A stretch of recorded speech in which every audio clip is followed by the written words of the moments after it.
SPY is now the world's most popular ETF, with investors trusting SPY with over $369 billion. This won't be the case for much longer though. SPY is hemorrhaging billions year after year, and within the next decade, SPY will no longer be the world's most popular ETF. All of this is because State Street, the fund company in charge of SPY, betrayed SPY's investors. SPY is the ticker for the Spider S&P 500 ETF Trust. Debuting as the world's first ETF in 1993, SPY quickly became a household name, synonymous with low-cost index investing. SPY allows investors at any brokerage to easily invest into the S&P 500. SPY's offer was so good that even my first investment was SPY. State Street's competitors didn't ignore the launch of SPY and launched their own offerings. In 2000, BlackRock launched IVV, the iShares Core S&P 500 ETF. In 2010, Vanguard entered the race with VU, the Vanguard S&P 500 ETF. The race for the best S&P 500 ETF was on. But each fund company had a huge problem. All three ETFs are effectively the same product. Each ETF is backed by a large reputable fund company, and each ETF tracks the S&P 500. So what will be the deciding factor to determine which ETF is the best S&P 500 ETF? The answer for most people is the expense ratio. This is the yearly fee you pay to own a fund. Keeping your investing fees low is one of the few ways you can directly impact your investment's return. The less money you pay to invest in the S&P 500, the more of the S&P 500's return you get to keep. Because of this fact, SPY should become the best S&P 500 ETF in the world. SPY had a 7-year head start over IVV and a 17-year head start over VU. This head start allowed SPY to attract a ton of investment, which should set off a fee-cutting loop that IVV and VOO could never match. Having lots of money in a fund makes it easy for a fund company to cover the cost of running the fund. Thereby, as a fund attracts more money, the fund can lower the expense ratio. The lower expense ratio then attracts even more money, allowing the fund to cut the expense ratio again. This loop is why the very popular funds often have a very low expense ratio. SPY is the world's most popular ETF today. Thereby, you should expect SPY to have the lowest expense ratio of all the S&P 500 ETFs. But SPY's expense ratio is currently more than triple that of VU or IVV. While VU and IVV have expense ratios of 0.03%, SPY's expense ratio is a horrifying 0.0945%. What's even worse is that State Street has made it pretty clear that SPY's expense ratio will never be cut again. When Vanguard launched VU in 2010, BlackRock and Vanguard entered a brutal fee-cutting war, desperate to offer the cheapest S&P 500 ETF.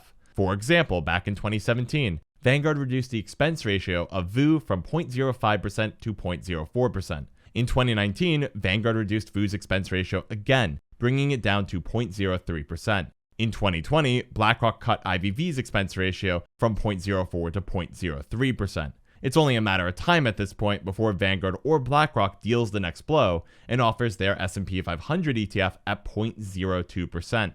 If State Street was willing to do what's best for SPY investors, State Street would have participated in this fee-cutting war. But State Street didn't want to cut SPY's expense ratio. Cutting SPY's expense ratio down to 0.03% would reduce the revenue generated by SPY by over 2/3. The significance of this potential fee cut is made even greater when you realize that SPY represents over 1/3 of all the ETF assets that State Street manages. Reducing SPY's expense ratio would be a massive hit to State Street's ETF revenue. At the same time, State Street didn't want to fall further behind Vanguard and BlackRock. State Street manages over $1 trillion of ETF assets, which sounds like a lot until you look at BlackRock and Vanguard. BlackRock manages over $2 trillion in ETF assets, and Vanguard is not far behind. State Street can't just keep allowing themselves to fall further behind. So State Street betrayed their SPY investors and made a scummy compromise in the name of profit.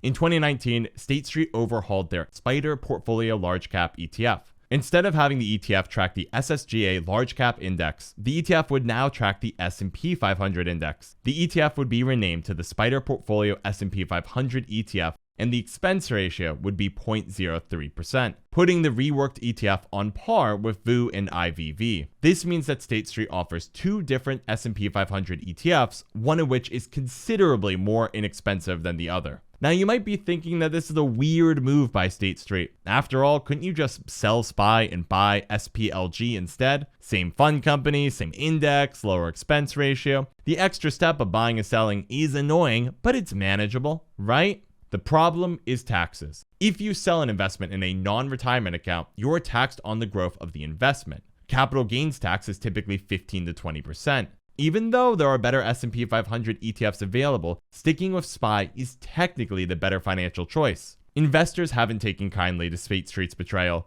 SPLG has attracted enough money to be a top 100 ETF, but it isn't anywhere close to what investors have poured into IVV and VOO. Even if SPLG had 10 times the amount of money in it, it still wouldn't catch up to IVV or VOO. At this point, SPY's fall from grace is inevitable. The question is, what will become the most popular ETF in the world? It all comes down to IVV and VOO. As SPY hemorrhages money, both ETFs are well positioned to attract that investment. After all, they all follow the S&P 500. As for IVV and VOO, they have a problem. Both ETFs are backed by reputable fund companies, track the same index, and have the same expense ratio. Thereby, how do these ETFs compete with each other? Well, it all comes down to the fund company investors prefer. Do investors prefer to trust BlackRock or Vanguard? VOO launched 17 years after SPY and 10 years after IVV. Even with this late launch, investors are pouring tens of billions of dollars into VOO every single year. In 2022, VOO attracted nearly twice the investment that IVV received.